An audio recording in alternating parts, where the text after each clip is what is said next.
guest is here. We're about to start, please. Yes. Welcome, sir. Welcome. Ladies and gentlemen, the Chief Dr. Abdul Khan.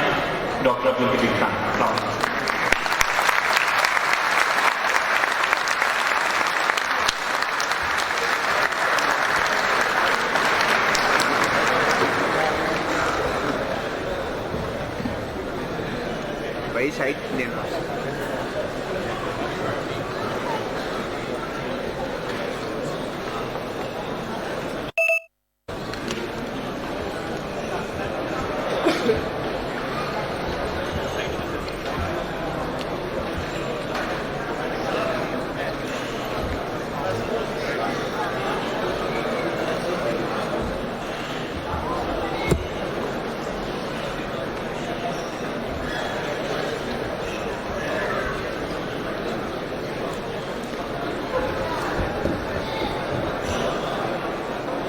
should be sad enough.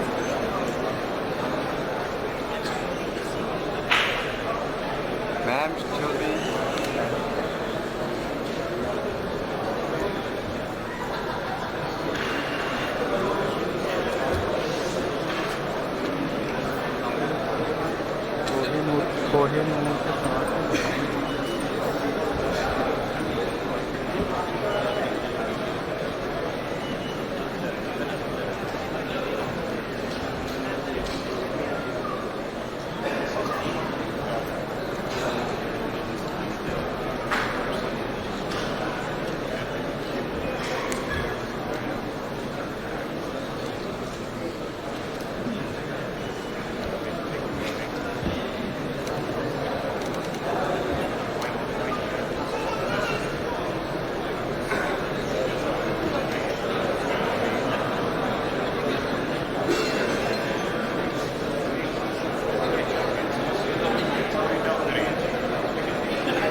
Settle down, please. We're just waiting for you to settle down so that we can start. Settle down, please. I would request all of you. I would request all of you to please take a seat.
Right.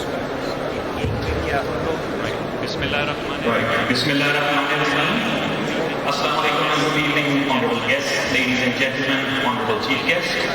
My name is Dr. Ahad Qayyum and I'm a consultant nephrologist and medical director at Beria Town Hospital, Lahore. And I have been given the distinct honor of serving as moderator for this 12th by of the 12th Biennial Society International Conference 2019.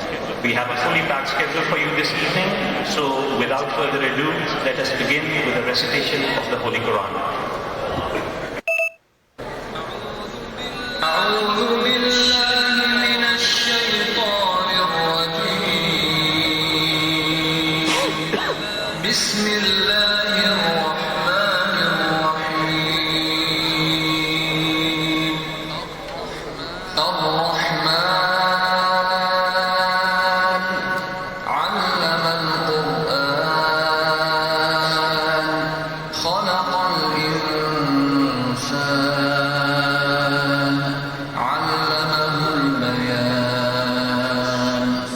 الشمس والقمر بحسبان والنجم والشجر يسجدان والسماء رفعها ووضع Jazakallah, mashallah. Now may I request this august audience to please rise to pay homage to our beautiful motherland. Ladies and gentlemen, the national anthem of Pakistan.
Right, at this juncture, I would request the sitting president of the Pakistan Society of Nephrology, Professor Bakar Ahmed, to kindly come to the dais and deliver his welcome address to the audience.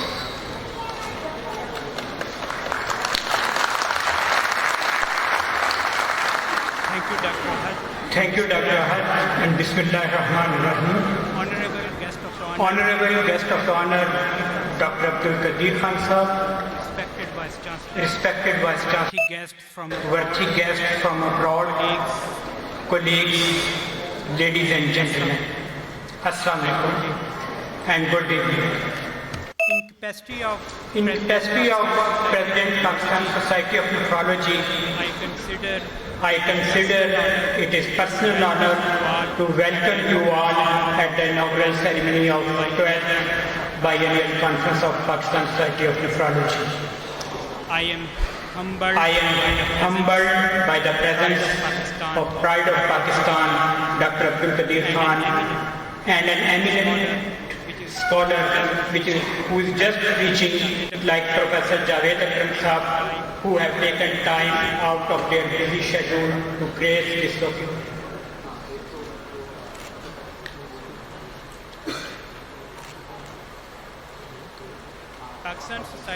Pakistan Society of Nephrology indeed come a long way since its inception in 1995. What started as a handful of nephrologists, which I am proud to call my teachers of nephrology, and luckily all in attendance on the stage with us, namely Professor Jafar Naqvi, Professor Tahir Shaki, and Professor Ezaz Mand. Society is now a well-documented society with a member strength more than 200. This conference has always remained the highlight of the renal academic calendar with the state-of-art lectures, discussions on cutting-edge research, and hands-on workshops. I am very glad to report to you that the organizing committee has worked hard to build on the success of previous conferences, and I am sure all the participants will be benefited hugely from what's to come over next 2 days.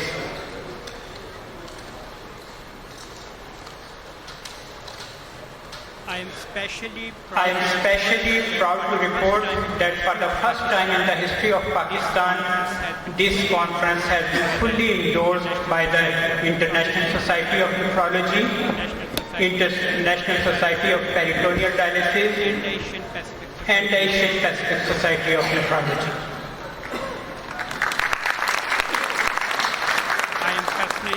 I am personally thankful to their presidents and representatives who have made their journey from across the globe to collaborate us more effectively. Thank you, sir. Professor Z. King, President, Asian Pacific Society of Nephrology, Professor Finkelstein, Representative President of Asian Pacific International Society of Peritoneal Dialysis, Professor Edwina Brown, and Professor Magdi Yaqub, Representative President of ISN, and finally, Professor Mary Richard, who is the renal nursing president. I am thankful you and your societies for their support. These sister societies have played a major role in developing renal medicines in Pakistan. Whether it would be through ISN scholarships or travel grants or the CMA activity initiated by the APSN. The PSN is indebted to them for their support, and we look forward to collaborate with them more extensively in future.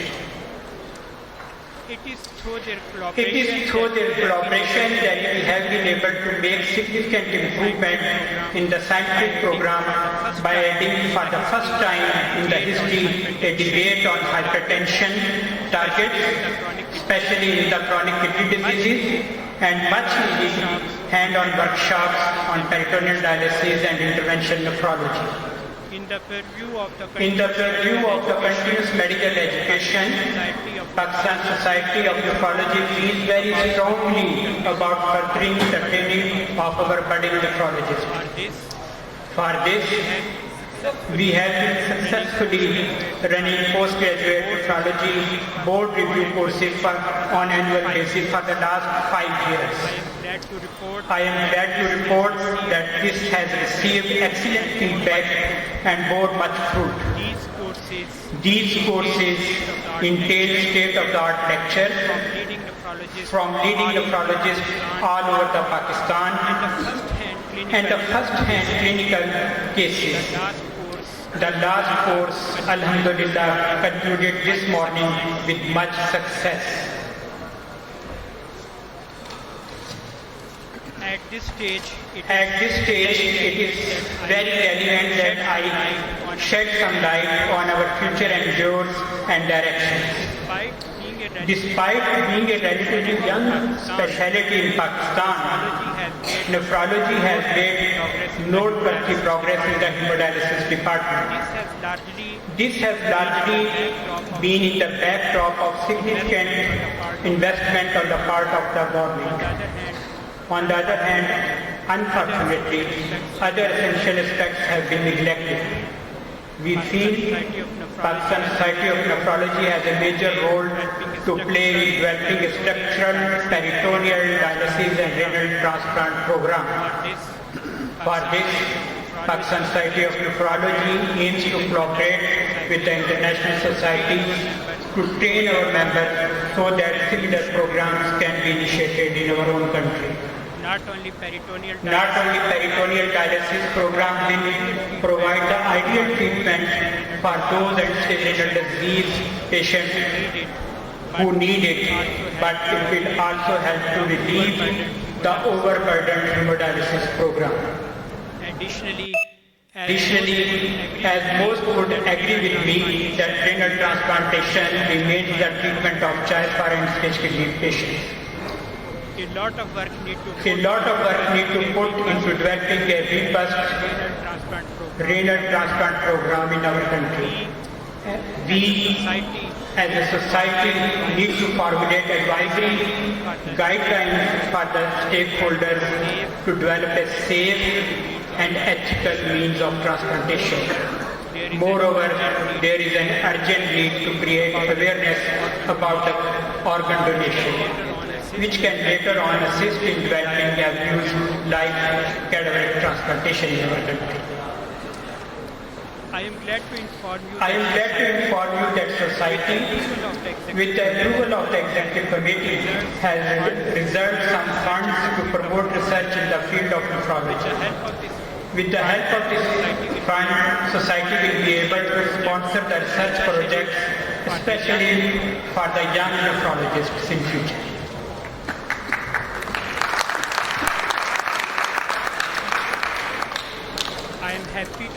I am happy to report that the society is doing well, and with the help of our colleagues, I believe we can make it. I thank you all for taking time to attend this conference in the wonderful city of Lahore. Lahore is a city full of culture, heritage and history. Please do make time to experience the majesty of the old city and visit Lahore Fort, Badshai Mosque and Masjid Wazir Khan, to name a few. I am sure our hospitality team will be more than happy to help you in this regard. It has been a privilege to serve as the president of Pakistan Society of Nephrology for the past 10 years. I welcome you all at Lahore and hope we'll have an enlightening and enjoyable conference with us. Thank you, sir.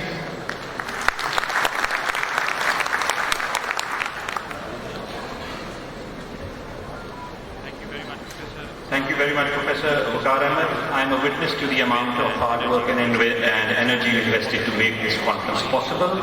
I am sure this will bear fruit and enhance the level of renal medicine being practiced in Pakistan. Now, before moving on to the next segment, I am reminded of Sir Isaac Newton's letter to his rival, Robert Hooke, when he used the phrase, if I have seen a little further, it is only by standing on the shoulder of giants. The Pakistan Society of Nephrology has indeed come a long way since 1995, when our giants of nephrology, Professor Tahir Shafi and Professor Jafar Naqvi, laid the foundations of renal medicine in Pakistan. So, it is only fitting that we pay homage to our teacher of teachers through this token of appreciation.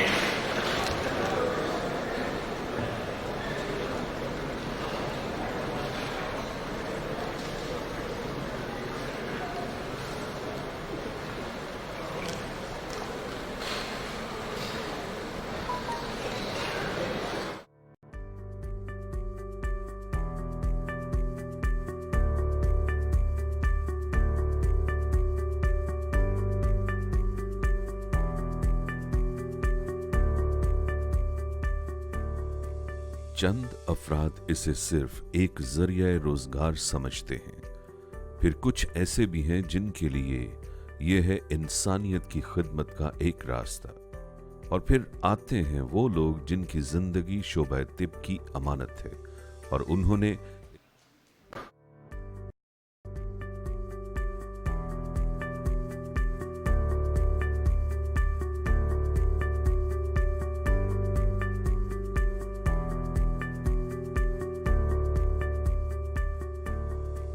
चंद अफराद इसे सिर्फ एक जरिया रोजगार समझते हैं, फिर कुछ ऐसे भी हैं जिनके लिए यह है इंसानियत की खिदमत का एक रास्ता, और फिर आते हैं वो लोग जिनकी जिंदगी शोबा तिब की अमानत है और उन्होंने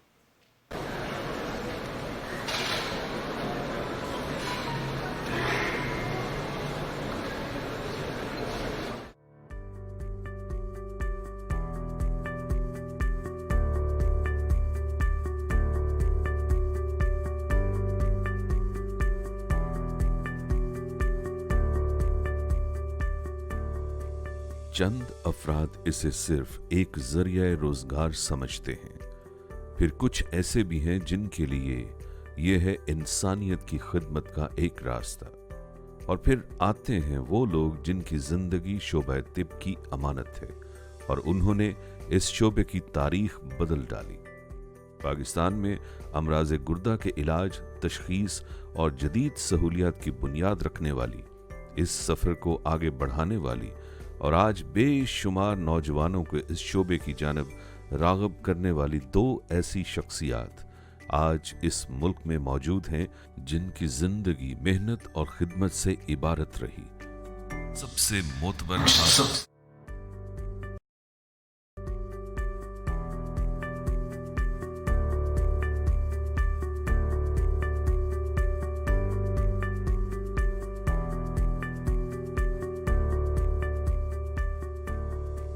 चंद अफराद इसे सिर्फ एक जरिया रोजगार समझते हैं। एनालिसिस तो यूरिन एनालिसिस और एक ब्लड यूरिया जैसे कोई जगह नहीं थी यहाँ लैब एस्टेब्लिश की तो पहले उसी जगह भी लैब में जाकर जो मरीज एडवांस किडनी फेलियर से आते थे उनको यही कहा जाता था उनके रिश्तेदारों को जब इनके सांस पूरे हो जाए। ना तो कोई प्रॉपर लैब, ना तो कोई प्रॉपर लैब, गुर्दे के ना फिनिश टाइपिंग की कोई फैसिलिटी और ना कोई डायलिसिस की फैसिलिटी थी। ऐसे हालात में प्रोफेसर ताहिर शफीक और प्रोफेसर जाफर नकवी ने एक ऐसे सफर का आगाज किया जिसकी मंजिल आज पाकिस्तान में मौजूद नेफ्रोलॉजी की जदीद सहूलियात, बेशुमार माहिरीन और तरीका इलाज की सूरत रोशन नजर आती है। आई वॉज लकी कि मुझे जो स्टूडेंट्स मिले जिन्होंने आगे इस शोबे को बहुत ज़्यादा तरक्की दी। नेफ्रोलॉजी के तमाम शोबे से, चाहे वो डायलिसिस हो, ट्रांसप्लांट हो, उसको मुतारिफ कराने वाले, उसको खिलाने वाले जाफर साहब हैं। बाहर से लोग बुलाते हैं ताकि लोगों को पता चले कि डायलिसिस जो है वो एक ट्रीटमेंट है जो उनकी लाइफ से यूरोलॉजी की सोसाइटी बनाई थी 80 में। उसके बाद कराची में प्रोफेसर जाफर नकवी साहब के एफर्ट्स थे, कॉलेज ऑफ सर्जन ने नेफ्रोलॉजी को और उसके बाद से स्टूडेंट्स आते गए, उन्होंने अपनी स्पेशलाइजेशन नेफ्रोलॉजी की कर ली, वापस अपने अपने सेंटर में जाके और मजीद स्टूडेंट्स को ट्रेन करना शुरू किया। जो हॉस्पिटल है गवर्नमेंट हॉस्पिटल, उसमें बहुत बात कीजिएगा कि गवर्नमेंट का इतना कोई दिलचस्पी नहीं और ये बड़ा ड्रॉबैक है। तब मैंने ये सोचा कि भाई क्यों ना मैं पब्लिक के पास जाऊँ, कि फंड रेजिंग की, उसके लिए बहुत पैसा जमा हुआ और एक किडनी हॉस्पिटल जो है वो बनाया गया। और ये चीज़ मैंने इंट्रोड्यूस की, भाई आप खुद इस तरफ राग़िब हों तो चीज़ बन सकती है। और ये पहला किडनी हॉस्पिटल जो था पाकिस्तान में वो मैंने बनाया। एक बैरून मुल्क एक शानदार कैरियर मवाज़ मुस्तक़बिल को खैर कहकर ये दोनों शख्सियात कौम की ऐसी मुश्किल में बिला झिझक सामने आए, अपनी खिदमत पेश की और मुल्क में नेफ्रोलॉजी के शोबे की बुनियाद रखी। हालांकि जो सैलरी मुझे मिल रही थी वो बहुत ज़बरदस्त है।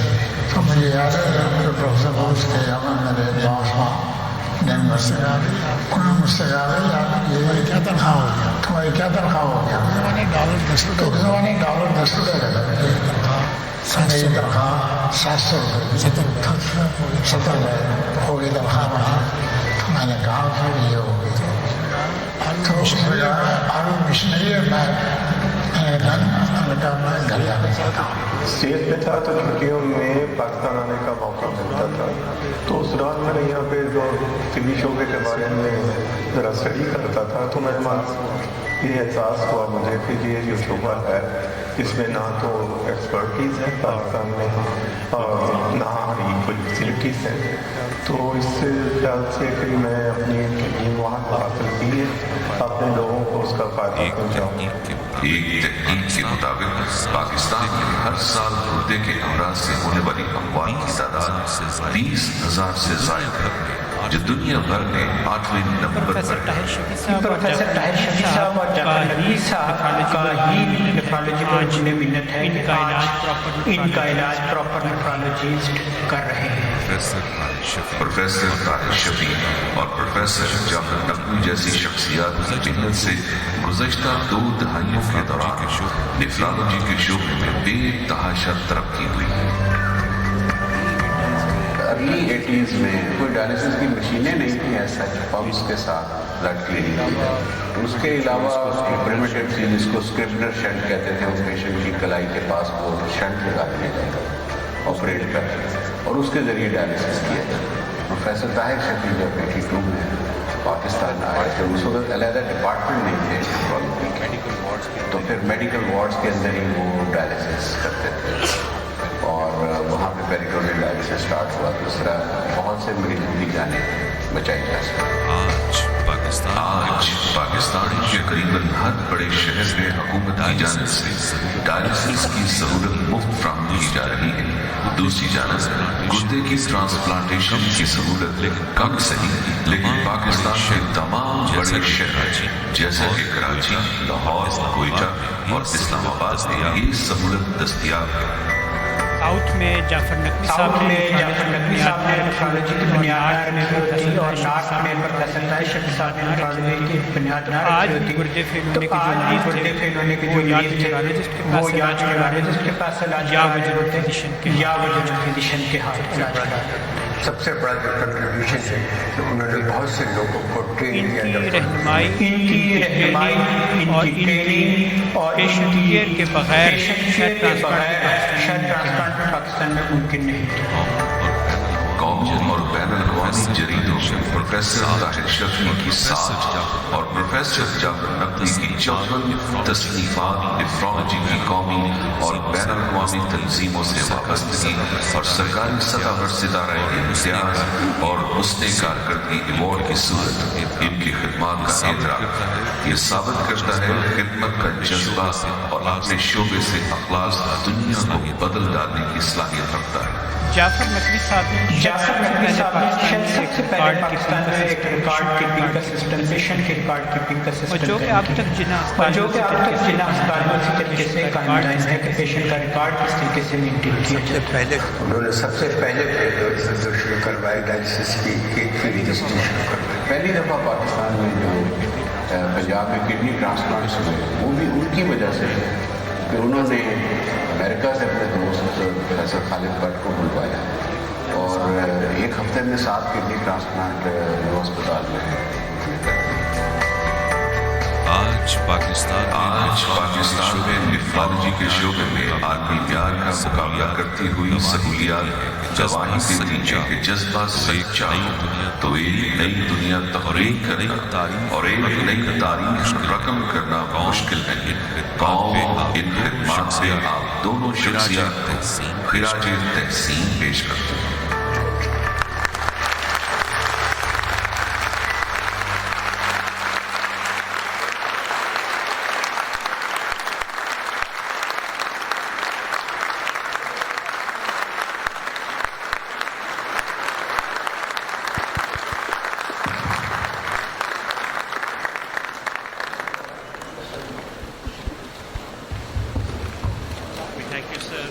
We thank you, sir, for your dedication and service. At this point, I would like to request our Honorable Patron-in-Chief of the Pakistan Society of Nephrology, Professor Jafar Naqvi, to please address the gathering. Can you please supply a mobile mic, yes?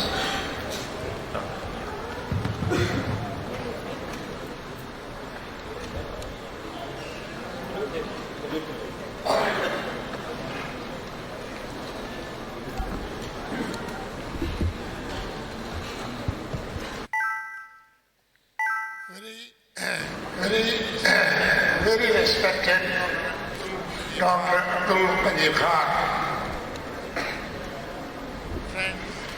Friends, ladies and gentlemen. Sir, we are one of those unfortunate countries where education and health has not received the attention that it deserves.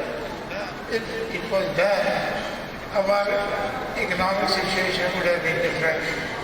Our worker, be that in a factory or a hurry, if educated, would have directed our economy in the right direction and could have galvanized the economy.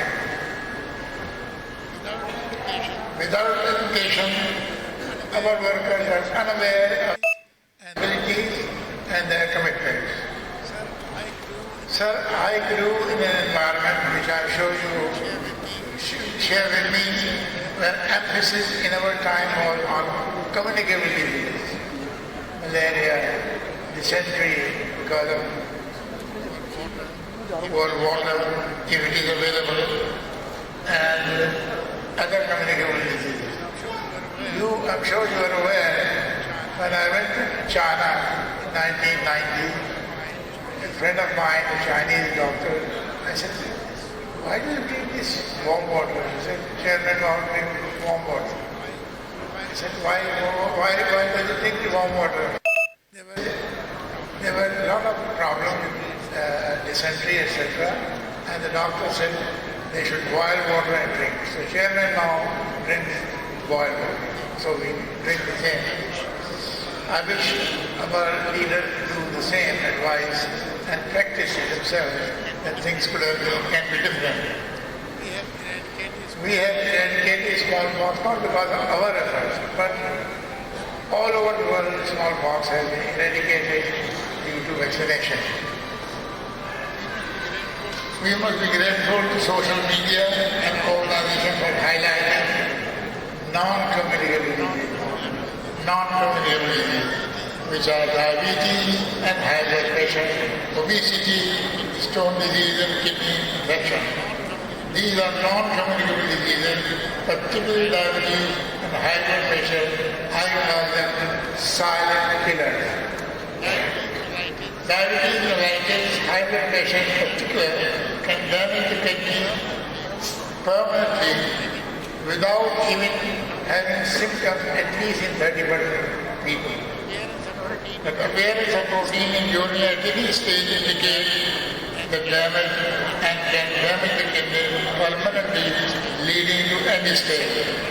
70% of our patients of any disease are due to diabetes or hypertension. The cost of the treatment, which may be in the form of dialysis, about 6 lakhs per year per patient, and the life of the patient is disturbed because he or she has to go for dialysis 2 or 3 times a week. The other option is transplantation. It gives almost a normal life to the person, but that requires a kidney. So much so that humans in our country, our problem is that we are not prepared to share this. We give kidneys to our brothers and sisters if we are willing. Although with the efforts of Pakistan Medical Association and other associations, Pakistan has passed, National Assembly has passed a law that you can take the kidney from the dead, as it is called all over the world. But our society, may I say, is not mature enough yet that we give the kidney of our relatives. I leave it to your imagination. In my estimation, Pakistan has 250 patients per million population of any stage, and the usual cost will be 44,000. The cost of transplant is phenomenal. For example, if we dialyze 44,000 patients per year, 206 million more money is needed. In my estimation, in my opinion, the only option to decrease the burden of end-stage disease is prevention. We all know that 70% of end-stage disease patients are due to diabetes and hypertension. Early diagnosis can change the lifestyle. Prompt treatment can decrease the burden. Even if we can delay the progress to getting end-stage disease. Sir, the time has come that the society has to realize its own responsibilities, that we should spend money on education and health, and not think about spending money on those areas which are of no consequence to anybody. You know what I mean? And let's have peace in the world, and let's say farewell to arms. Thank you very much.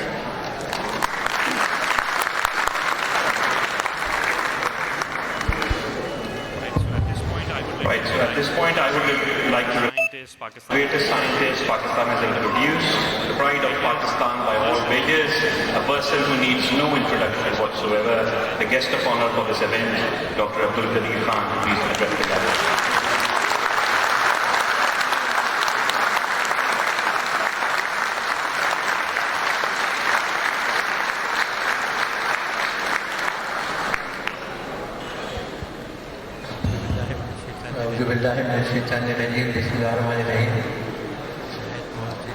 نہایت معزز professor Naqvi صاحب، professor شفیع صاحب، professor Javed اکرم صاحب، professor doctor وقار صاحب، معزز خواتین و حضرات، السلام علیکم۔ دیکھیے، جب کوئی میڈیکل کانفرنس ہوتی ہے، فنکشن ہوتا ہے، تو مجھے اکثر بلایا جاتا ہے۔ اور ایک آپ کو اچھا واقعہ بتاؤں کہ ایک مرتبہ لامرام ہے، آج سے تقریباً 20 سال پہلے انٹرنیشنل آپتھلمولوجیکل کانفرنس ہو رہی تھی، جس میں رائل آپتھلمولوجیکل سوسائٹی کے پریزیڈنٹ موجود تھے انگریز۔ تو جب ہم وہاں بیٹھے تو میرے بازو میں بیٹھے تھے، تو مجھ سے دھیرے سے پوچھتے ہیں، کہتے ہیں doctor you are a deputy scientist, what are you doing here? تو میں نے ان سے عرض کی I also have to have 2 eyes. He said, you shut me up. So similarly, in Karachi, I was called to Jinnah postgraduate hospital for a cancer conference. And there I had to say the same. I have been through this. I had prostate cancer. And so I can quite easily join this group and share my experience. آپ نے دیکھا کہ جو مسئلہ بتایا ہمارے نقوی صاحب نے، شفیع صاحب نے، پروفیسر وقار نے، کہ یہاں پر یہ بیماری کس قدر پھیلی ہوئی ہے، اور زیادہ تر یہ انفارمیشن ہوتی ہے، یہ فگرس وغیرہ ہوتی ہیں، یہ شہروں کی ہوتی ہیں، دیہاتوں میں تو جو چیز پھیلی ہوتی ہے اس کا پتہ بھی نہیں چلتا کہ کتنے لوگ جو ہیں اس کے مریض ہیں اور کتنے لوگ اس میں فوت ہو جاتے ہیں۔ جس طرح ہارٹ کا پرابلم ہے، اسی طرح تقریباً اس سے زیادہ خطرناک یہ ہے کہ جس کے گردے فیل ہو جائیں تو بیچارہ اپاہج ہی ہو گئے۔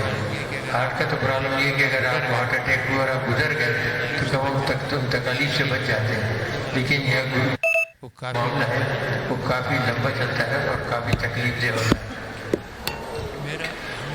میرا ہمیشہ سے میڈیکل پروفیشن سے کافی کلوز تعلق رہا ہے، کیونکہ جب میں نے کمپیوٹر پروجیکٹ بنائی تو میرے پاس تقریباً کوئی 10,000 کا اسٹاف تھا۔ جب فل اسٹرینتھ پہ تھے تو مجھے میڈیکل فیسلٹیز کی بڑی سخت ضرورت تھی، تو میں نے اسلام آباد میں بہت ہی اسٹیٹ آف دا آرٹ ایک ہاسپٹل بنایا جس میں آرمی کے اسپیشلسٹ ڈاکٹر لیے، اور اس میں نمبر 1 جو تھے وہ جنرل چوہان تھے، جو بعد میں صدر جنرل آف پاکستان آپ جیت رہے تھے۔ उसी तरह कई लोग जनरल अशफाक और जनरल भट्ट और जनरल कमाल पाशाह वगैरह ऐसे और कई कर्नल साहिबान और मेजर साहिबान वगैरह डॉक्टर नज़ीर थे, कर्नल नज़ीर थे जिन्होंने मेरा हरनिए का ऑपरेशन किया था। तो मैंने आर्मी से बहुत सारे ऑफिसर लिए थे मेडिकल के, और फिर हमने अपने लोगों को भी बाहर ट्रेनिंग के लिए भेज दिया था।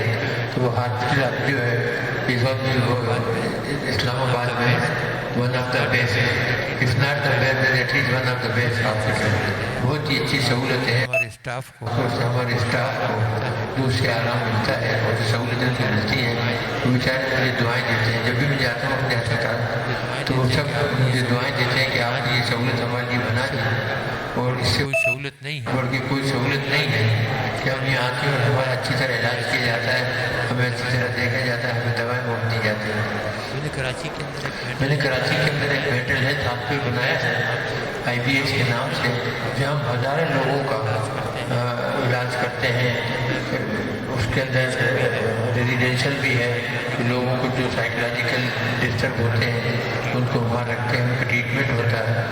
इस तरह उसको मैंने अभी पिछले दिनों यूनिवर्सिटी से अटैच कर दिया है, ताकि वहाँ के जो डॉक्टर्स वगैरह निकलते हैं BBS वगैरह, वो वहाँ पर पोस्ट डॉक्टरेट कर सकते हैं और 1 साल का 2 साल का कोर्स कर सकते हैं। इसी तरह कराची यूनिवर्सिटी में एक बायोटेक्नोलॉजी जेनेटिक इंजीनियरिंग इंस्टीट्यूट बनाया है, जो मैंने कराची यूनिवर्सिटी को डोनेट कर दिया, और जहाँ भी वो अच्छा काम होता है। हर साल तकरीबन 10-12 PhD निकलते हैं और फिर 15-20 MPhil वगैरह। इस तरह अपने आप को मसरूफ रखता हूँ। एक NGO बनाई इस्लामाबाद में जो कि 5-6 क्लिनिक चलाती है, और हम वहाँ भी मुफ्त इलाज करते हैं। सुबह 8-9 बजे से दिन के 2 बजे तक डॉक्टर बैठते हैं और इलाज करते हैं और दवाएँ भी मुफ्त देते हैं। अब यहाँ पर लाहौर में हम एक बहुत बड़ा अस्पताल का प्रोजेक्ट चला रहे हैं। आपने देखा होगा कि अक्सर बोर्ड लगे होते हैं, मेरा फोटो लगा होता है। यहाँ हमारे सामने शोकत साहब जी उसके एग्जीक्यूटिव डायरेक्टर हैं, और मैं इनसे बता करता हूँ कि आपने मुझे तो बैतुल अफगानी सतह पर एक फकीर बना दिया है। हर जगह मेरे फोटो लगा के कहते हैं कि चंदा दो। तो हम रमज़ान वगैरह में काफ़ी ज़कात और चंदा वगैरह जमा कर लेते हैं। ये अस्पताल जो है ये 300 बेड का होगा इंशाअल्लाह, और हम इसको जल्द मुकम्मल करने के अगले साल तक। इसमें अब तक हमने 3 साल के अंदर तकरीबन 4 लाख मरीजों का मुफ्त इलाज किया। हम दवाएँ भी मुफ्त देते हैं, इलाज भी मुफ्त करते हैं। स्पेशलिस्ट है हमारे पास, वहाँ एक ऑपरेशन थिएटर भी है। हमने एक OPD बनाया जो बहुत ही आला दर्जे का OPD है, और उसके अंदर तमाम स्पेशलिस्ट आकर बैठते हैं और इलाज करते हैं, दवाएँ भी हम मुफ्त देते हैं। तो आप देखिए कि 3 साल के अंदर 4 लाख लोगों का लाहौर के शहरियों का हमने इलाज किया है। और अभी भी आप जब देखें तो रश होता है, जब यहाँ की यंग डॉक्टर जो है स्ट्राइक करते हैं और OPD बंद कर देते हैं, तो हम अपने OPD को 24 घंटे के लिए खोल देते हैं, और हम लोकल TV पर और अखबारों में इश्तहार दे देते हैं कि हमारा OPD जो है वो 24 आवर खुला हुआ है, आप वहाँ तक ले आइए और आपका इलाज मुफ्त होगा। इसी तरह हमने उसके अंदर एक डायलिसिस सेंटर भी बनाया है, जिससे अभी तक कई हज़ार लोगों का मुफ्त डायलिसिस हुआ है, और अभी भी 24 घंटे हो चलता है, और हम मुफ्त इलाज करते हैं, कोई एक पैसा भी चार्ज नहीं करते। तो ये वो काम है कि यहाँ पर अगर आप अच्छा काम करें तो आवाम भी साथ देते हैं, और हर चीज़ के लिए हमें हुकूमत पर भरोसा नहीं करना चाहिए। अब पता सियासतदान जो है वो अपने मफाद के लिए सियासत में आते हैं, डेवलपमेंट फंड लेते हैं, खा जाते हैं और कोई काम नहीं करते। तो प्राइवेट तौर पर जितना काम लोग करते हैं वही हमारे लोगों के लिए एक बोनस है और एक नेमत है। कराची के अंदर सुंदर अस्पताल है प्राइवेट, और वो उमूमन फ्री इलाज करते रहते हैं। जैसे ये बिरादरी मेमन बिरादरी है, बोहरी है, चिंजोटी है, आगा खानी है, इन लोगों ने बड़े बड़े मेडिकल सेंटर खोले हैं और इलाज करते हैं। अजीब रिजवी है, तो मुझे ये बताने में फ़ख्र महसूस हो रहा है कि हमारे प्रोफेसर डॉक्टर नकवी साहब भी DJ कॉलेज से पढ़े हुए हैं, जहाँ से मैंने तालीम हासिल की है, और वहीं से अजीब रिजवी ने भी तालीम हासिल की है। और इस ज़माने के वहाँ डीजे कॉलेज से अच्छे लोग पैदा हो गए। तो कराची का मैं जब भी कराची जाता हूँ तो वहाँ के पुराने साथियों से मुलाकात करता हूँ। और मैंने डीजे कॉलेज को बाद में जब मैं बाहर से आया तो काफ़ी काम कराया। वहाँ कैल्सी लेबॉर्ट्री की छत गिर गई थी, वो मैंने बनवाई। क्लासेस की कमी थी, मैंने 4 क्लासेस बनवाया। प्रिंसिपल का दफ्तर वहाँ नीचे एसएम कॉलेज में था, बहुत ही छोटा सा, तो मैंने डीजे कॉलेज में शिफ्ट किया। बहुत ही आला दफ्तर बनाया उनके लिए और कॉन्फ्रेंस रूम वगैरह। तो जो कुछ मैं कर सकता था अपने कॉलेज के लिए वो मैंने किया। तो अब यहाँ जो हम अस्पताल बना रहे हैं इसके अंदर काफ़ी मेहनत कर रहे हैं और हमारा इरादा है कि इसमें अच्छी फैसिलिटीज़ दें। पंजाब यूनिवर्सिटी से हमारे पास ऑफर है, उनके साथ अच्छे अटैच कर लें और वो एक मेडिकल टीचिंग हॉस्पिटल बन जाए तो इंशाल्लाह उम्मीद है कि वो हो जाएगा। भाई साहब ने जो है नया डॉक्टर साहब बड़े प्यारे दोस्त हैं और हम कोशिश कर रहे हैं कि इसको एक सॉलिड फाउंडेशन पर डाल दें ताकि ये चलता रहे और आइंदा बंद ना हो। मुझे बेहद खुशी है कि माशाल्लाह इस पाकिस्तान सोसाइटी ऑफ नेफ्रोलॉजी में इतने मेम्बरान हैं और इतने आला तजुर्बेकार माशाल्लाह डॉक्टर साहिबान हैं जो कि उम्मीद है कि यहाँ के मरीज़ों का अच्छा ख्याल कर रहे होंगे और उनको अच्छी इलाज की सहूलत दे रहे होंगे। पाकिस्तान में अल्लाह ताला ने बहुत टैलेंट दिया है ये, लेकिन ये तमाम टैलेंट जो है ये साइंटिस्ट और इंजीनियर में आ गया है, ये सियासतदानों तक नहीं पहुँचा। तो मुसीबत ये है कि सियासतदान के ऊपर बैठे हो नहीं पता ही लगता कि नीचे क्या हो रहा है। जब इतने बड़े बड़े एक्सपर्ट यहाँ बैठे किसी को मौका दें तो वो कहावत है ना आसमान से सितारे तोड़ के ला सकते हैं। देखिए जब मैं यहाँ आया तो मैंने एक छोटा सा भुट्टो साहब को लिखा था हिंदुस्तान ने धमाका किया। भुट्टो साहब ने ये नहीं किया कि वो कद उठा के किसी जुन्नू को दिया कि जरा देखो ये लड़का छोकरा क्या कहता है। उन्होंने फौरी मुझे बुलाया पर्सनली और मुझसे बात की। जब मैंने बताया कि ये टेक्नोलॉजी है, मुझे इसमें महारत है और इससे हम न्यूक्लियर वेपन बना सकते हैं, उन्होंने फौरी मुझे इन्वॉल्व कर लिया और मुझसे रिक्वेस्ट की कि मैं वापस ये काम करूँ, रुक जाऊँ, ये काम करूँ। अगर वो किसी से पूछते तो यहाँ के जितने भी साइंटिस्ट और इंजीनियर थे जो 30 मार्क में थे वो यही कहते कि साहब इस टेक्नोलॉजी का तो हमने कभी नाम भी नहीं सुना है। तो आप बताएं या आज तक किसी अखबार में छपा है, किसी रिसाइले में छपा है कि ये चीज़ जो इस काम में इस्तेमाल हो सकती है? नहीं, उन्होंने किसी से नहीं पूछा। अगर ये पूछते तो सबने यही कहना था कि ये झूठा है, ये यहाँ पर आके गोली देगा, पैसे बनाएगा, भाग जाएगा। तो ये बात नहीं। तो अगर यहाँ पे किसी अच्छे शख्स को कोई जानने वाला यानी जोहर शनास मिले तो बड़े बड़े काम किए जा सकते हैं और बड़े बड़े कई सहूलतें पैदा की जा सकती हैं। तो मुझे उम्मीद है कि नेफ्रोलॉजी सोसाइटी जो है ये अपना काम जारी रखेगी और अपने लोगों को जो यहाँ ये मुसीबतें हैं, बीमार लोग हैं और जो बीमार लोग हैं खासतौर से किडनीज के, उनको ये सहूलत मिलती रहेगी। उनके स्पेशलिस्ट उनसे वो फ़ायदा उठाते रहेंगे। यहाँ तक हमारे जावेद अकरम साहब पुराने दोस्त थे, मेहरबान हैं, शफीक हैं जो अल्लामा इकबाल मेडिकल कॉलेज के प्रिंसिपल थे। जब उन्होंने मुझे बुलाया था मुझे चीफ गेस्ट वहाँ मैं बैठा था, वहाँ भी शिरकत की थी। तो मैंने वहाँ एक बात कही थी, जब हलफ बर्दारी हुई तो तमाम डॉक्टरों ने ऐसा हलफ उठाया कि मैंने कहा कि ये तो ऐसा लगे कि यहाँ से फरिश्ते बन के निकलेंगे, लेकिन जब बाहर निकले तो शैतान बन के निकले। उसी दिन सड़कों पर बैठ गए, लोगों का इलाज भी कर दिया, वो भी डील बंद कर दी और अभी तक वो रिवाज आ रही है। ये समझ नहीं आता कि ऐसा नेक काम है ये खिदमत खल्क है और उसमें जो है डॉक्टर रसूल सियासी अखाड़ा बना लेते हैं। मुझे उम्मीद है कि वो इस पर ध्यान देंगे, अपने मुतालबात अपनी जगह है वो करें और अपनी सोसाइटी के नुमाइंदों को गवर्नमेंट के पास भेजें, PMDC के पास भेजें। लेकिन ये अच्छी बात नहीं है कि अस्पतालों के OPDs बंद कर देते, लोगों को बहुत तकलीफ होती है। तो मैं आप सबको तहे से गुजार हूँ कि आपने मुझे यहाँ दावत दी, खास तौर से प्रोफेसर डॉक्टर बखान साहब ने, इन्होंने मुझसे कंटिन्यूस कंटेक्ट रखा और कहा कि आपने आना ही है। मैं कहा मैं इंशाल्लाह ज़रूर हाजिर होऊंगा और मैं अल्लाह ताला ने मौका दिया, मैं आज आ गया यहाँ पर और आपके सामने मौजूद हूँ। और मुझे बड़ी खुशी है कि मुझे प्रोफेसर नकवी साहब से, प्रोफेसर शफी साहब से, फिर जावेद अकरम साहब से, प्रोफेसर बखान साहब से सबसे मुलाकात हो गई। तो अभी तक तो गुर्दे तो बचे हुए हैं, लेकिन मुझे ये इत्मीनान नहीं कर रहे गुर्दे में कोई गड़बड़ हुई तो इंशाल्लाह यहाँ माहिरीन मौजूद हैं और मुझे बाहर जाने की जरूरत नहीं।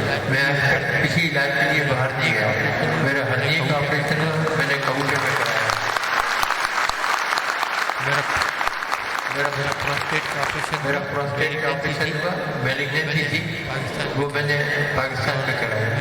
और मेरी स्लिप डिस्क था बैंक का, बहुत तकलीफ थी, मैं चल नहीं सकता था, वो भी मैंने यहीं कराया। इसका प्रोस्टेट जो था वो डॉक्टर फरत अब्बास ने और डॉक्टर सईद अख्तर ने और हमारे डॉक्टर कामरान मजीद ने किया था। और ये जो है स्लिप डिस्क का, ये हमारे डॉक्टर खलीकुल जमान ने किया था, जो कि बहुत ही टॉप क्लास डॉक्टर है, न्यूरो सर्जन है। और डॉक्टर साहब के साथ उन्होंने काम किया है इनके अंडर में माशाल्लाह। और अभी भी जितने भी पेशेंट आते हैं आप उनको रेफ़र करो तो कभी पैसे चार्ज नहीं करते, और अगर बहुत ही कुछ पैसे दे दिए तो 500 रुपये।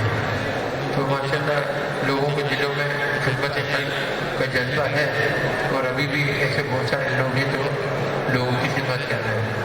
मैं आप सबको दुआर हूँ, अल्लाह पाक आप सबको तंदुरुस्त मुसफ़रम रखे, हर शर से महफूज रखे और अल्लाह पाक पाकिस्तान को भी महफूज रखे और लोगों को, सियासतदानों को हिदायत दें कि वो अपनी खिदमत नहीं मुल्क की खिदमत पर ज़्यादा ध्यान दें। बहुत बहुत शुक्रिया।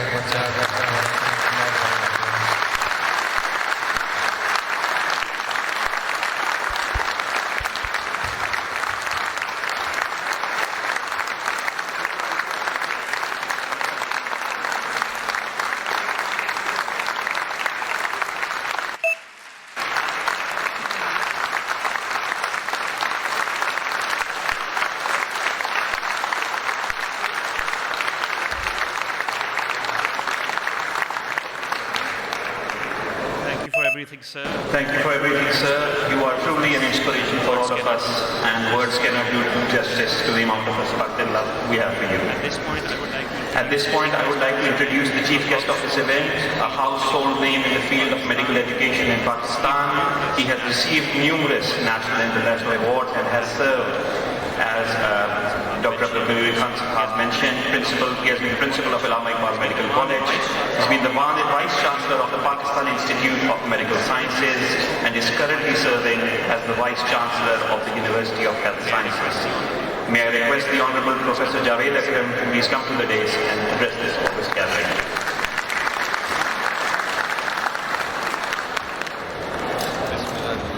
Bismillahirrahmanirrahim. Assalamu alaikum. Good evening. It's indeed a great pleasure and honor for me to be part of this wonderfully arranged, I think, inaugural session for Pakistan Society of Internal Medicine, Internal Nephrology, 12th meeting. I'm sorry because I am also president of Pakistan Society. That's why I keep on saying PSIM. Okay, but this is obviously Pakistan Society of Nephrology.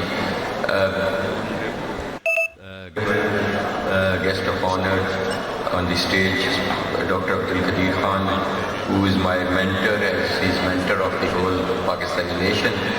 I don't think we can ever repay him for what he has done for this nation. It's always an honor and pleasure to meet him. Professor Jafar Naqvi, Professor Numan Tarif, my dear friend Azaz Mani, and of course my teacher and colleague. We have served together in Mayo and King Edward. Professor Sai Shafi, another great friend of mine, Wakar, is of course the outgoing president of Pakistan Society of Nephrology, and so many familiar faces, so many friends sitting in the audience. It's again, I feel honored to be part of this very well arranged 12th meeting of Pakistan Society of Nephrology. We at UHS realize the importance of nephrology, and we think it's one of the most important subspecialties of internal medicine. And I personally have seen my training home and abroad that nephrology have really got finally its well-deserved position in the medical arena. I've known nephrology since it was being practiced by the urologist, and the only urologist was doing all the dialysis, whether it was peritoneal or hemodialysis. It was done till about 20 years ago in Pakistan by urologists, and everybody would go to the urologist for even nephrological problems. So from then onwards, I think the leadership sitting on the stage and off the stage did wonders, because now finally everybody, including my university, which is the largest public sector university in the medical science, health sciences in Pakistan, University of Health Sciences, has realized its importance. And my university is investing heavily into the development of this very, very important specialty. We are also planning to start critical care nephrology as a separate level 4 subject, and also we are doing a lot of research on stem cell based repair by stem cell based therapies of the kidney damage, and I hope in the coming meetings we will be able to present some results as well. With Pakistan seeing epidemic of non-communicable diseases, especially hypertension, according to our own data, every second Pakistani is hypertensive at the age of 50. And then we have a diabetes prevalence of 15%, and that's not enough. We are going to double the numbers in the next 25 years. So obviously what we see of nephrology in our clinics, in our hospitals, is the tip of the iceberg. Recently we did a survey that what is the burden of renal failure and how many dialysis machines are required to combat that.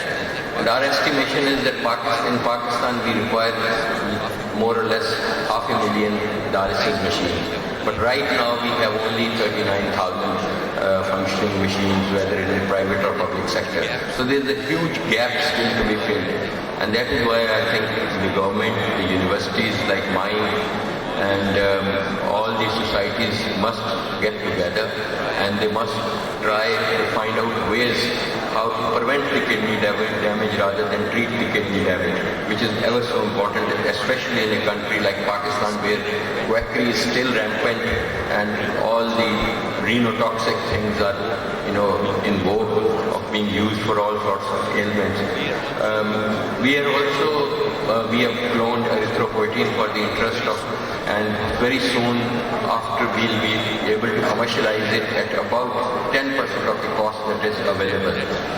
That's I think one of the 29 pharmaceutical proteins we have cloned apart from clonal stimulating factor, and we have got it patented from US FDA, and very soon inshallah we'll have our own erythropoietin which will be at a fraction of the cost.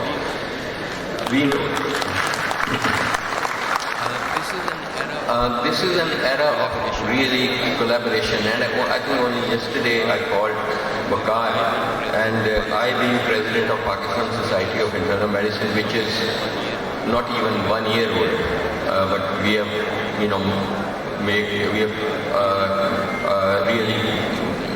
making sure that we are noticed all over the place. We took our mission to Kashmir, a line of crossing, and we tried to cross over, but obviously it was not possible. At Pakistan Society of Internal Medicine, we are very, very passionate that these societies, all of these societies, Tariq Mia Service sitting representing the general practice colleagues, that all these universities must get together, and there should be one body which we want to call maybe alliance, or maybe we gave it a name of a consortium, because in Pakistan at the national level there is acute shortage or dearth of leadership within the medical community. There was one organization called Pakistan Medical and Dental Council which is now gone. So I don't know what will happen, but all the more reason that these societies, Pakistan Society of Internal Medicine, Pakistan Cardiac Society, Pakistan Urological Society, Pakistan Society of Surgeons, and I've contacted all of them, and most of them I got a very good response. So very soon you will see all of us getting together, maybe at University of Health Sciences, and then we'll be electing our first chair, and then at least we'll have a body who can support us, whether in the courts, High Court or Supreme Court, or whether in the ministry, or whether in different forums. So I look forward on the part of Pakistan Society of Nephrology to be part of this very, very important consortium that we are proposing, and inshallah together we will make sure. I just asked Wakar whether they have applied for the CME credits, because my university is also tasked with giving out CME credits. So we will be announcing the CME credits, and the UHS will definitely announce the number of credits available for this conference. So please collect the certificate from UHS or from the organizers, inshallah, after the conference.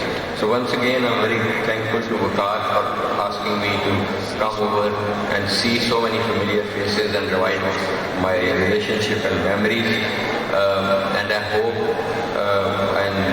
I'm very confident that this conference again will be one of the landmark conferences addressing all the issues of nephrology and bringing better and cost-effective interventions to this land of poor people, because obviously nephrology is a very expensive specialty, but to make this functional at the base of the pyramid, we need to find cost-effective interventions in nephrology, because generally 90% of the patients of nephrology, they are below the poverty line.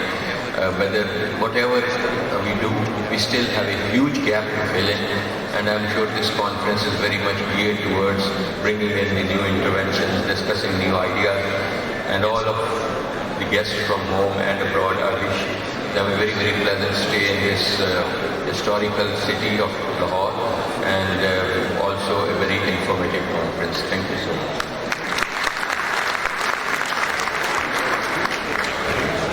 Thank you very much, sir, for taking time out from your busy schedule. Your presence is indeed an honor for us. So changing gears now, we are moving towards the highlight inaugural lecture of the Pakistan Society of Nephrology, which has been dedicated and named in the loving memory of our dear colleague, Professor Manohar Lal, who was the head of the renal unit at Jinnah Postgraduate Medical Center, Karachi, who we lost last year. This inaugural talk is always awarded to a nephrologist who has contributed the maximum to Pakistani and world nephrology. Past speakers have included people like Professor Mahdi Yaqoob and Professor Arif Asif. The organizing committee is honored to award the inaugural talk to Professor Mingyu Zhao from China. Professor Mingyu is the Chief of Renal Division at Peking University. He is also the chair of the International Society of Nephrology North and East Asian Renal Board. He is currently serving as Vice President of China's Society of Internal Medicine as well as Nephrology, and he is the President of Beijing Society of Immunology. He will be talking on a very pertinent topic, how to do research in a low resource income country. So Professor Mingji, kindly please come to the podium.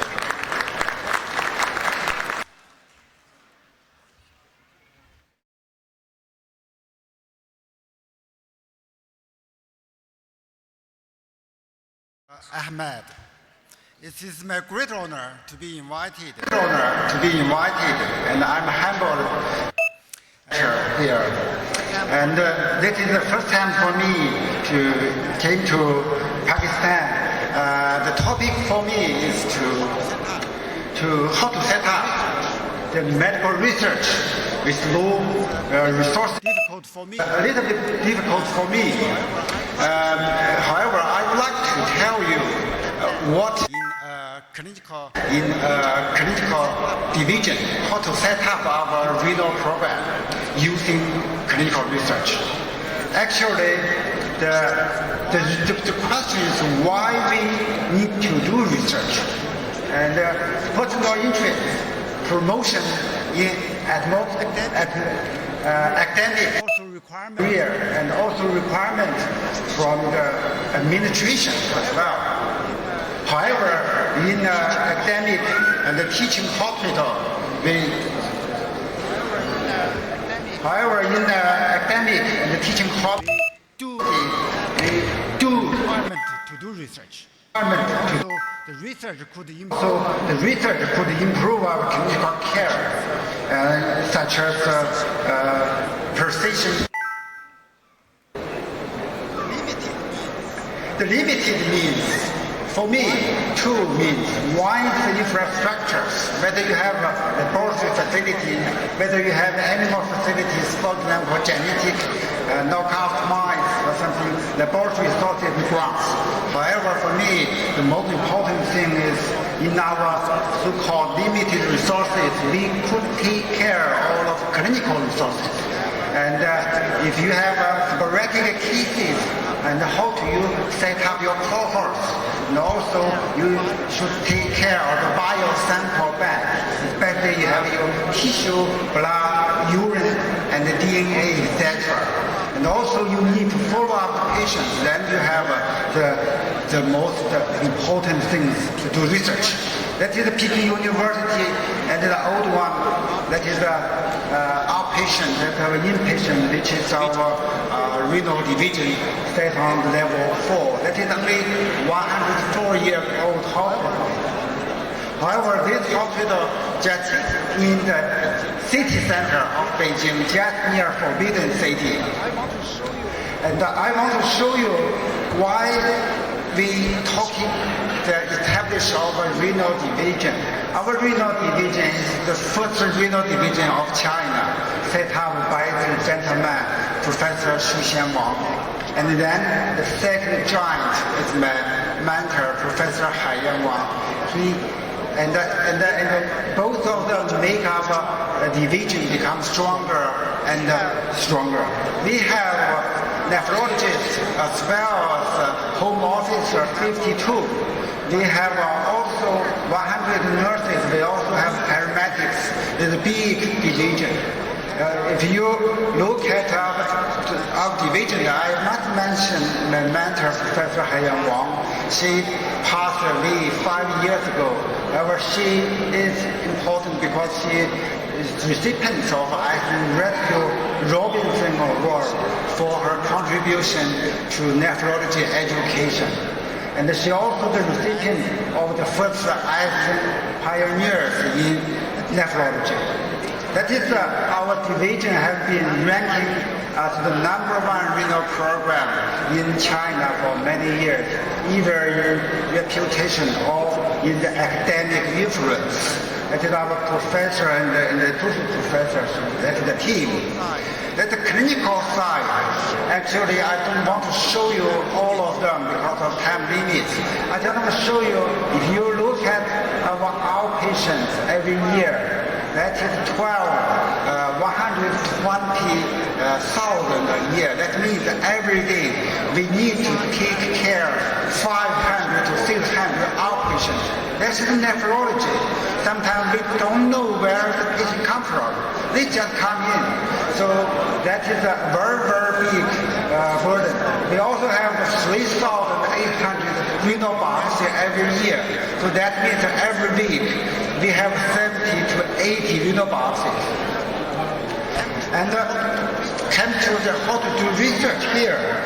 From my point of view, the three things I want to mention. One is the key player, who should play the major role in the clinical research. The second is how to set up effective clinical resources. The third is how to find scientific questions from your clinical routine work. And I emphasize the importance of patient cohorts because the research actually is patient-oriented research. We do research new to improve our clinical care. So research should be link closely with our clinical side. That is the B2B from the B2B formula. Actually, the key player should be our doctors. That's a nephrologist. We should play the major role. And the nephrologist, how could we make our nephrologists become scientists? That is a very big problem in China as an emerging country. Because of the academic atmosphere, then the mission of teaching hospitals, then you need to do research. That is a mission. The second, the research and the routine clinical work, how to balance, that is a very important question for any chief of division. For example, in our follow-up patients, I have mentioned, we have 600 patients a day. However, 300 or to 400 are our follow-up patients. We make sure the patient who do renal biopsy in our division, then we make sure they come back every month or every 3 months. So in that case, we do our best to keep our patients. The second is to do a privatization of patient cohorts. You could use your doctors to collect, to be divided into several groups. Some doctors responsible for one kidney disease, then we could make sure the patient come back effectively.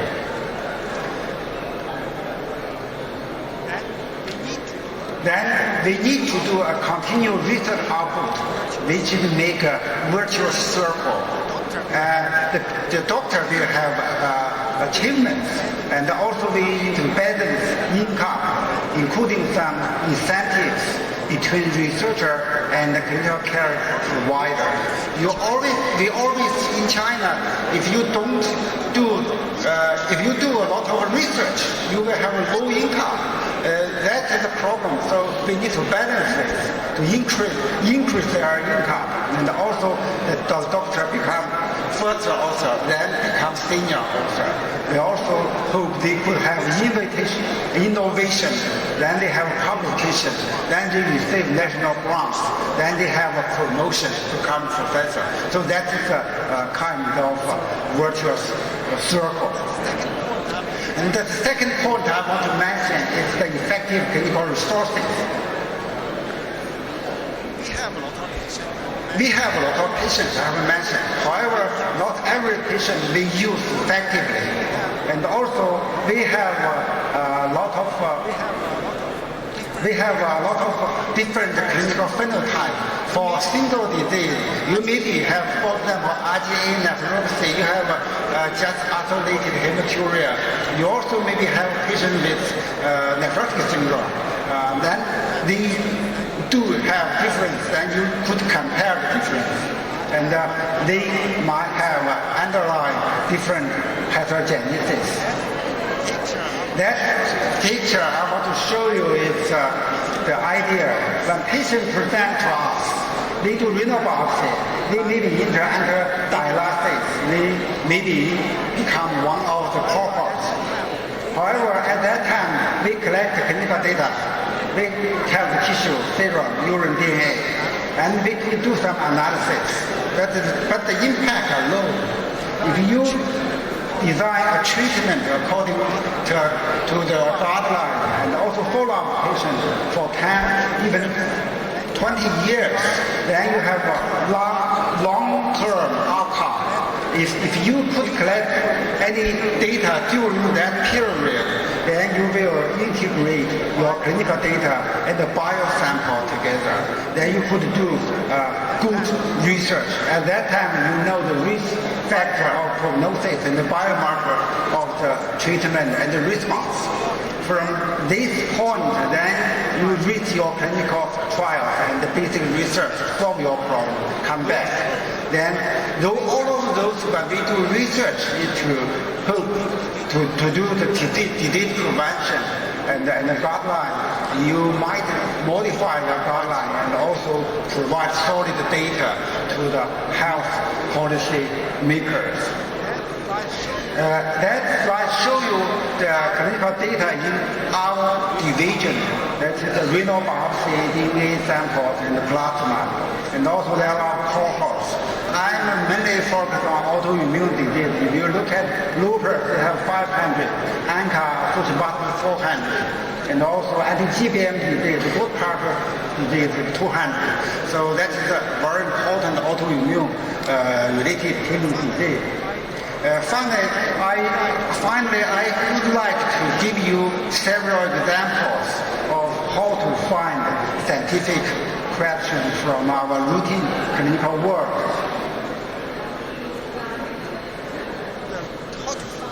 How to find the questions is 2 points.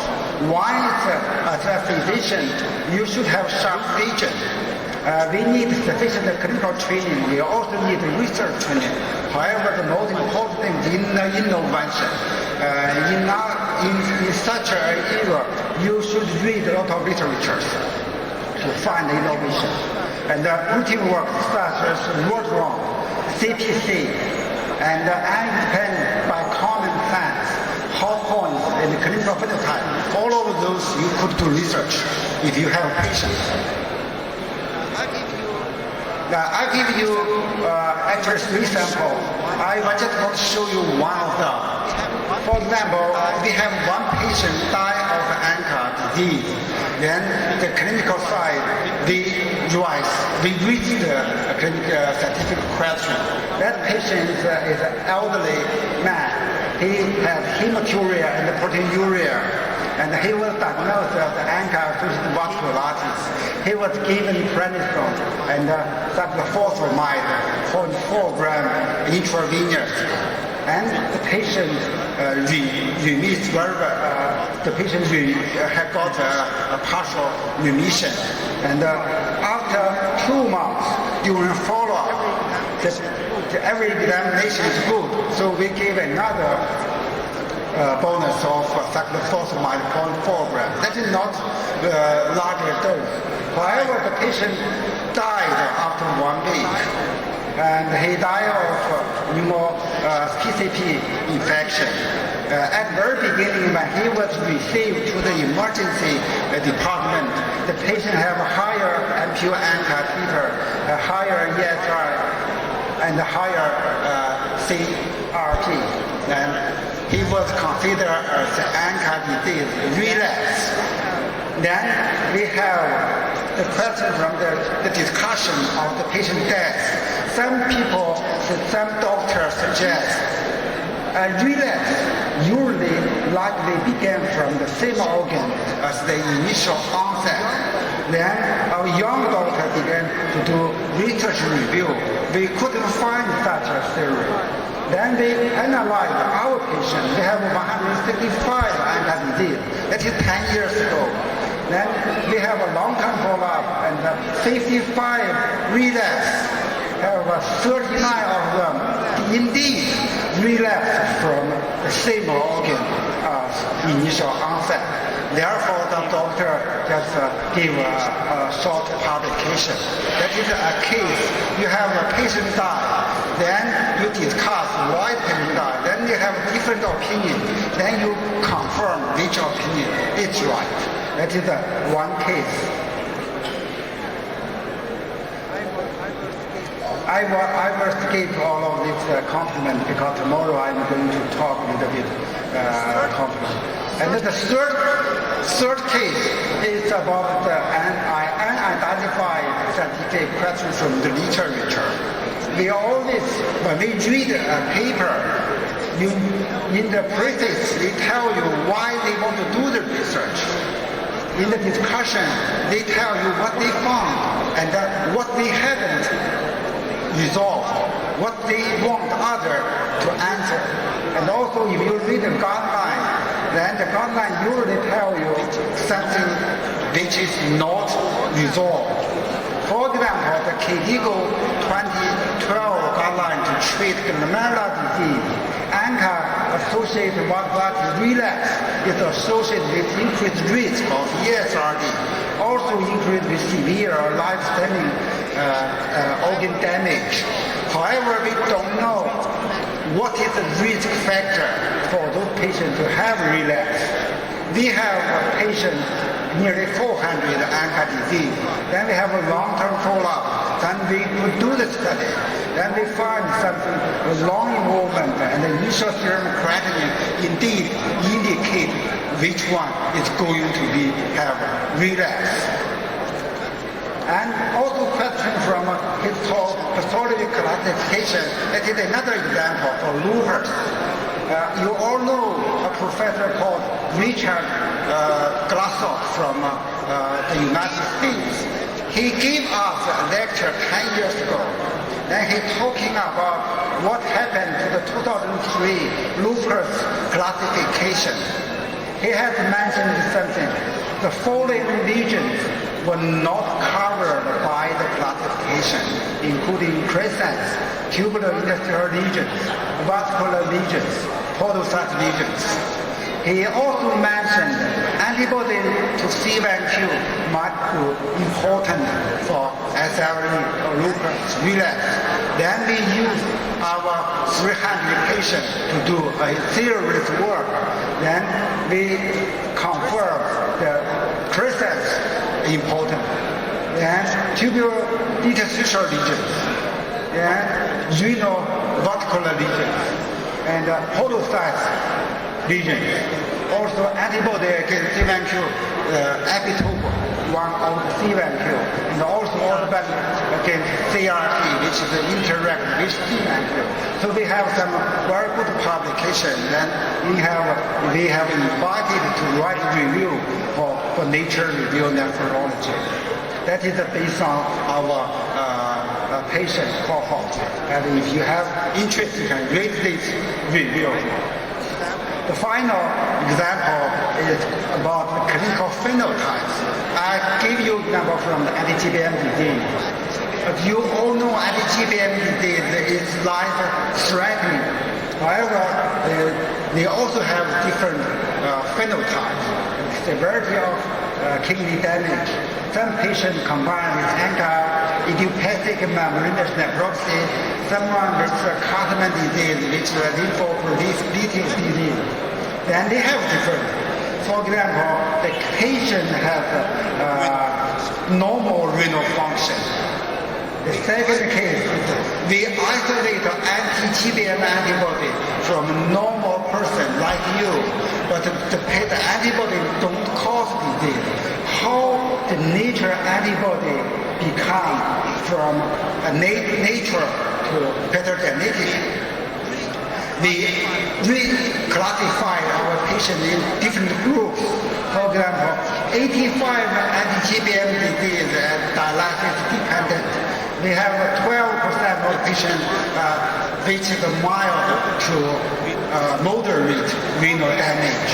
We also have a small percent, 5% is anti-GBM antibody, but they have normal renal function. They also have a blood donor to have a nature antibody. Then they do a lot of research to identify what is the difference between the different phenotypes. And that is some publications in KI or in JSON to show what happened with this patient with different phenotypes.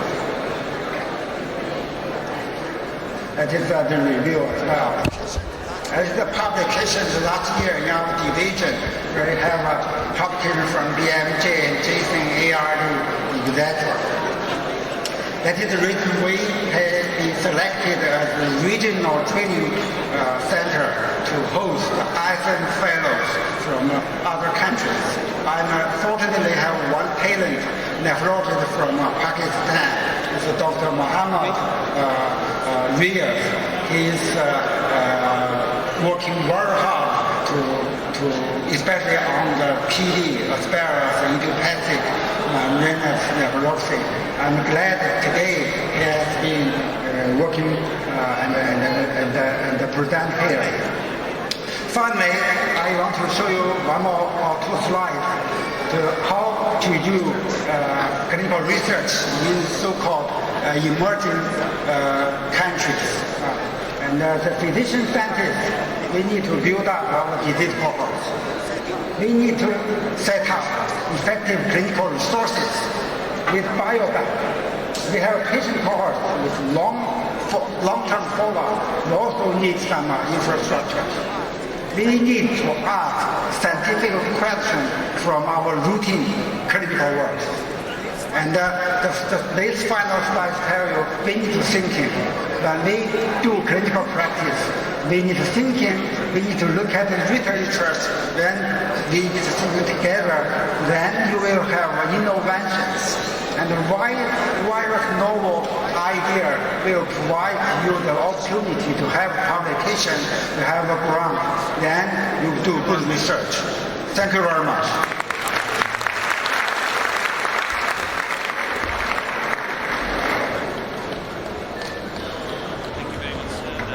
Thank you very much, sir. That was very insightful, most enlightening. Now it's time to honor our fellow philanthropists who have gone above and beyond their call of duty. The organizing committee of this conference for this year has taken an initiative to honor and commend the local philanthropy community for services rendered to ease the plight of renal patients. The organizing committee has nominated a total of 12 philanthropists who have put their finances, their energies and their time to help the ailing renal community. I would request the worthy chief guest to please provide a token of appreciation to the following heroes. Dr. Shazi Asim, Vice President, Berry International Hospital, for supporting free and hemo and peritoneal dialysis with the support of more than 1 lakh dialysis sessions, 100 renal transplants with 20 liver transplants. Dr. Shazi Asim.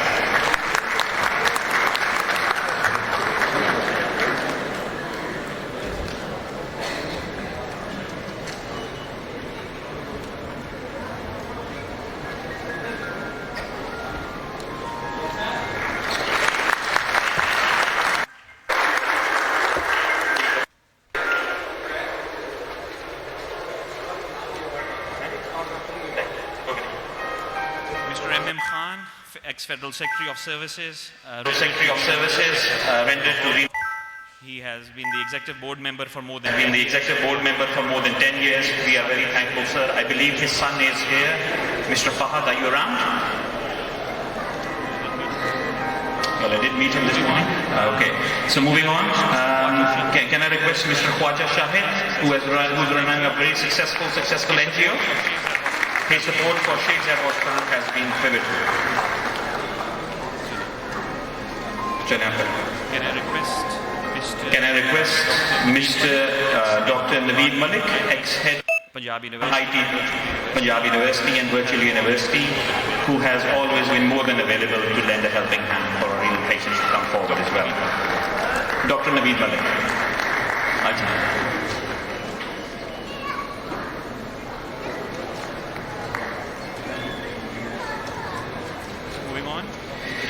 Moving on, the next one is Mr. Habib Ahmed Sheikh for the development of renal wards at Sheikh Zayed Hospital. We thank you immensely, sir. Mr. Habib Ahmed Sheikh.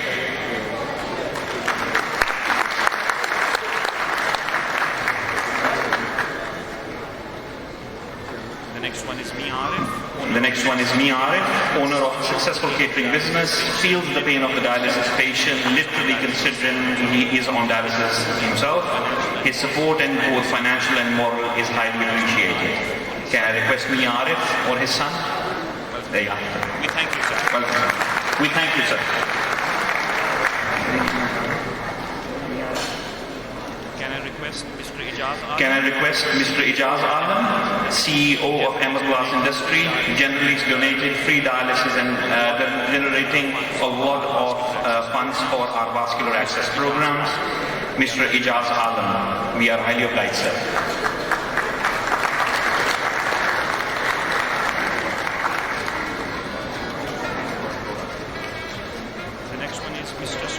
The next one is Mr. Sohail Iqbal Vora, President Hijaz Hospital, a household name in the field of philanthropy, supporting more than 500 renal patients on dialysis and under the CKD program. Can I request Mr. Sohail Iqbal Vora, President Hijaz Hospital? Okay, so Dr. Nabia Rizvi, who is the consultant nephrologist at Hijaz Hospital, he will receive the award instead. Can I request Mr. Irshad Anjum Bhatt, Director Operations, Flatties Hospital, selflessly working for the welfare of CKD patients. We thank you, sir. Mr. Irshad Anjum Bhatt. Thank you so much, sir. Next up is Mr. Sheikh Sohail, Chairman Gosha Shifa Welfare Trust, for running 21 hemodialysis units totally free of cost. Since its inception in 2016, he's offered 38,000 free dialysis sessions for the poor. We thank you so much. Mr. Sohail Sheikh.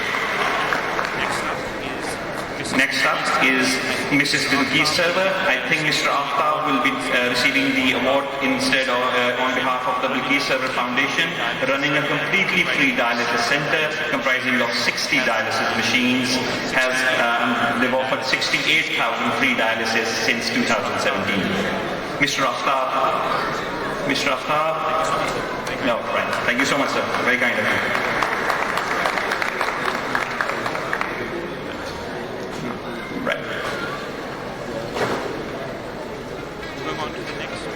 Moving on to the next. So Mrs. Nasra Begum, who runs the Nasra Begum Trust, running an absolutely free of cost hemodialysis unit along with support for vascular access. They've done more than 13,000 dialysis since their inception in 2014 and more than 200 AVFs made. Mrs. Nasra Begum. Can I request Mrs. Nasra Begum? Thank you, madam. She's coming up. Thank you, madam. Thank you so much. Very kind of you.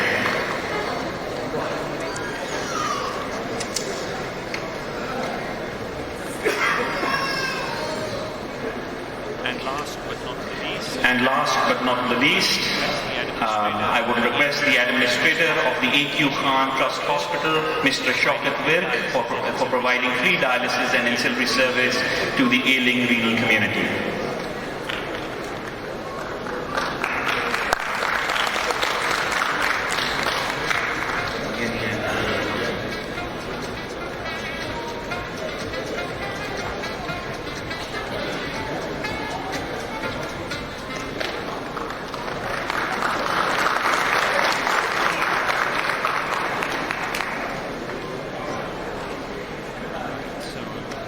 Right, so now I would just like to request the General Secretary of the Pakistan Society of Nephrology, Professor Numan Tarif, to please come and give his vote of thanks.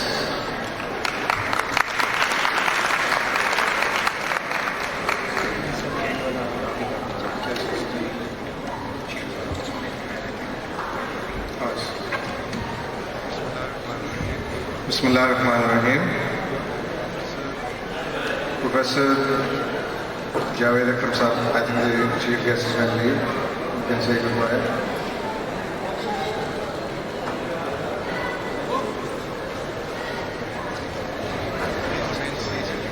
Please remain seated.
So, dear colleagues,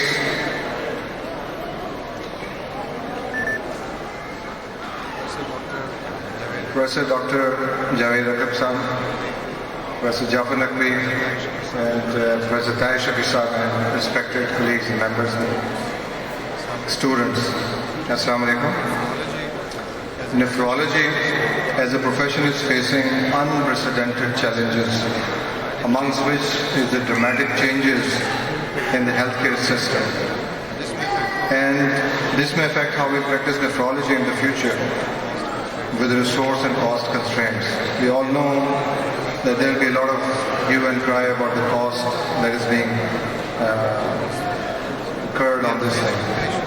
We are faced with patients and family members demanding better and newer outcomes for kidney disease patients. Unfortunately, there are not too many options.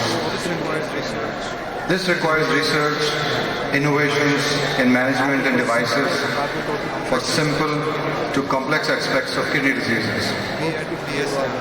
We at PSN, in collaboration with International Society of Nephrology, and believe that the career development is an integral and vital part of our survival. PSN has shown today in our workshops that we are catching up with the world, and international societies are graciously extending their help towards us. We can work collectively to achieve our goals by devising and innovating gadgets and appliances to help the local needs at an affordable cost. Pakistan Society of Nephrology, by providing abstract submission and free oral paper presentations, has increased the interest in research, and indeed the College of Physician and Surgeon, with the synopsis requirement, has also put an effort in that. And it has also increased the chances of collaboration among ourselves and with the international colleagues. We have a lot to catch up with the world. Nonetheless, I am sure the current meeting has all its ingredients to vision a better future, with the presence of our foreign delegates and leaders in their respective fields, and we thank them for that.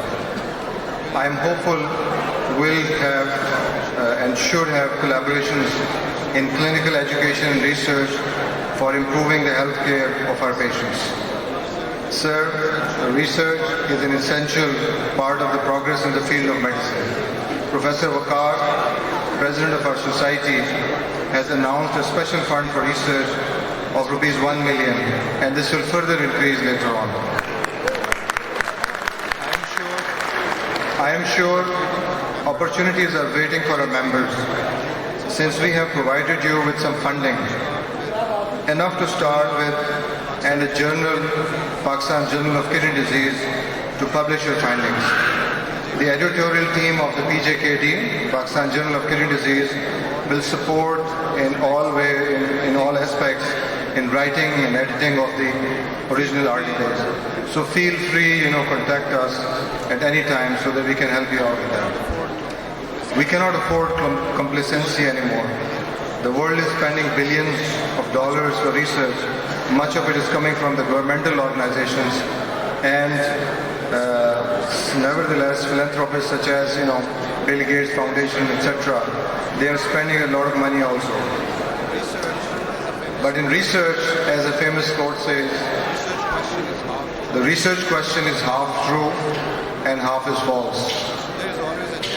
So there is always a chance that the research may not be able to produce favorable results. However, it still generates opportunities to explore other questions arising from the failed ones. In the current October issue of Pakistan Journal of Kidney Disease, which will be distributed to you later on, 2 studies from 2 different cities, one from Dr. Shahbaz from Faisalabad and the other one from Dr. Azhar from Lahore, highlights the fact that patients starting dialysis in our dialysis units are much younger than the average age in the West. So the patients, around 300 or more patients, their mean age was like 45 years only, compared to almost 57 and above in the Western world. These kind of data are simple, yet frightening, and eye-openers, and need urgent attention. And it is that we lack. In his editorial note in PJKD, Professor Izazman had rightly mentioned the question that is put to us in international societies is, what is your data? And keeping this in mind, Professor Waqar, President of Pakistan Society of Nephrology, has initiated the online registry, PKRDS, Pakistan Renal Data System. And this registry has collected data from some centers, of dialysis centers of Lahore, and other parts of Pakistan, including Peshawar, Karachi, and Pindi. This still needs a lot of work to be done, and this will be a great data so that we can work on, we can find out what are the causes of our patients who are ending up on dialysis and how we can help them out. And this will be an important data for the public health managers to devise preventive and management plans. As Professor Jafar Naqvi has mentioned, prevention is the key right now. Dr. Professor Ming Zhou has shown us that it is the data that you have to collect. It is the cohort that you have to study. You don't have to go for a very hi-fi research tools to start with. You can start with some basic research and then you can build it up. Dear members, we have brought the international societies with us due to the untiring efforts of our President, Professor Dr. Wakar. And it is our vision that by 2027, we should be able to proudly announce our contributions to the field of nephrology. It is not a child's dream. It is the vision set forth by the current President and the platform which is being provided to you by Pakistan Society of Nephrology. I thank you for your patient listening and hope you will enjoy the conference and stay. Pakistan, Paindabad.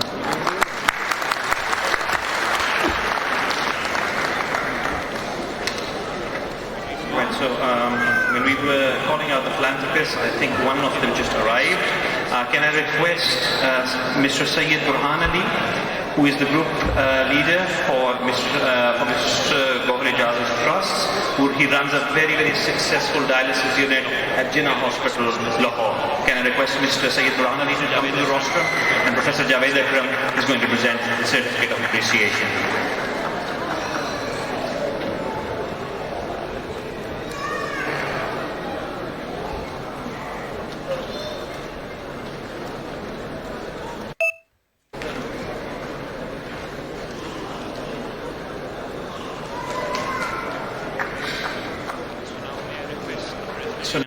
The President and the Patron-in-Chief of Pakistan Society of Nephrology to please present a token of appreciation to our Chief Guest, Professor Javed Akram. Thank you so much, sir, for sparing time for us. I know you have a very busy schedule. Professor Javed Akram.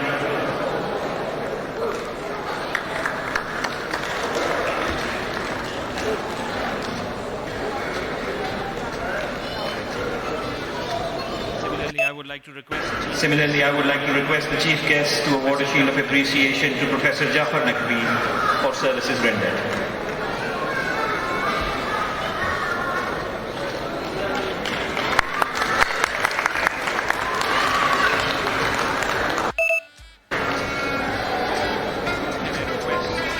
Can I request the Chief Guest to please award a shield of appreciation to Professor Tahir Shafi for services rendered.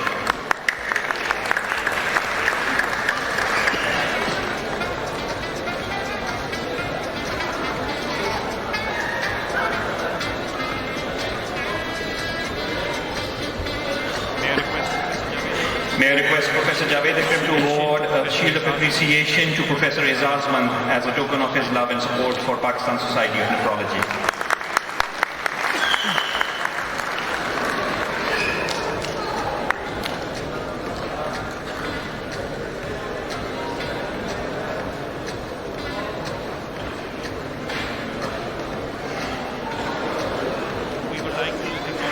We would like to acknowledge the services of Professor Fazal Akhtar from SIUT for his love and support and time. Can you please come to the rostrum and take the shield of appreciation for Professor Javed Akram.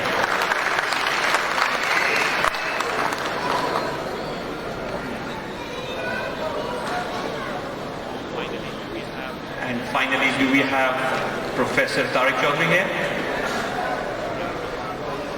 No, I can't seem to find him. Oh, he's there. Excellent. So may I request finally the last shield of the day to the currently serving Vice President of the Pakistan Society of Nephrology, Professor Tariq Chaudhry, to receive his shield of appreciation from Professor Javed Akram.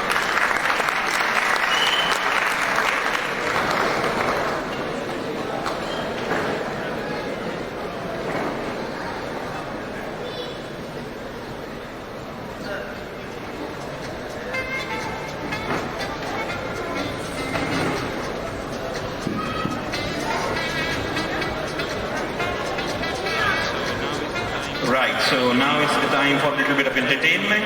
We present to you the variety show. So it will take about 4 to 5 minutes for us to clear the rostrum.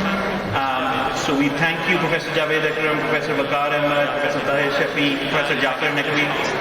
If I can just ask them to please come in the audience. We'll be ready in 3 to 4 minutes for the entertainment to start.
Good evening, ladies and gentlemen.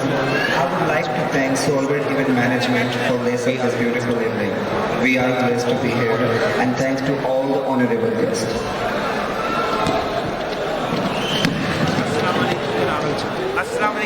Culture. So culture is a total way of life that people in the society are placed with. Through culture, we are driven by norms and customs. Today, on now, I highly call all the participants to the level best to love and proud of the culture. Most of the time, the dance company will perform some cultures and traditional dances of Pakistan. I hope you all enjoy the performances which carried out by Muhammad Faiz and Shahid. So, let us start with the Sufi dance, Meloj Pala.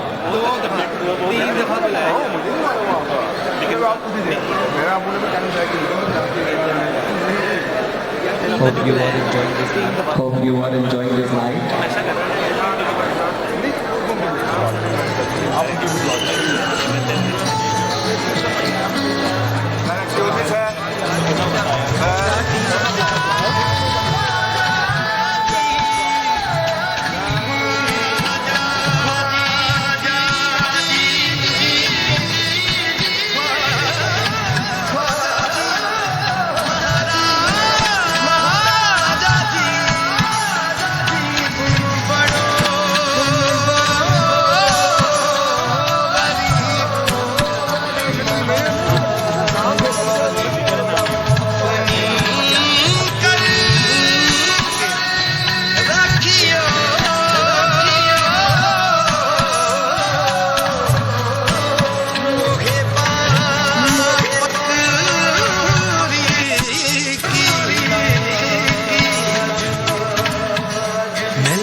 So, our next performance is Room Chogla. Shah Hussain was a Punjabi Sufi poet who is regarded as a Sufi saint. He was son of Sheikh Usman. He was born in Lahore he considered to be a pioneer of the Kalam from the Punjabi folklore. He wrote many Sufi kalams, so today versatile dance company perform a very famous kalam of Shah Hussain is Sukhum Chakra.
Sharda Sindhu जी चोली मारवड़न जी मिठड़ी बोली गली गली ऐं घर घर गूंजन सिंधु अमर जाना जिय सिंधु जिय सिंधु वारा जियन सिंधु टोपी अजरक वारा जियन जिय सिंधु जिय सिंधु वारा जियन सिंधु टोपी अजरक वारा जियन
so much people, and please enjoy the dinner.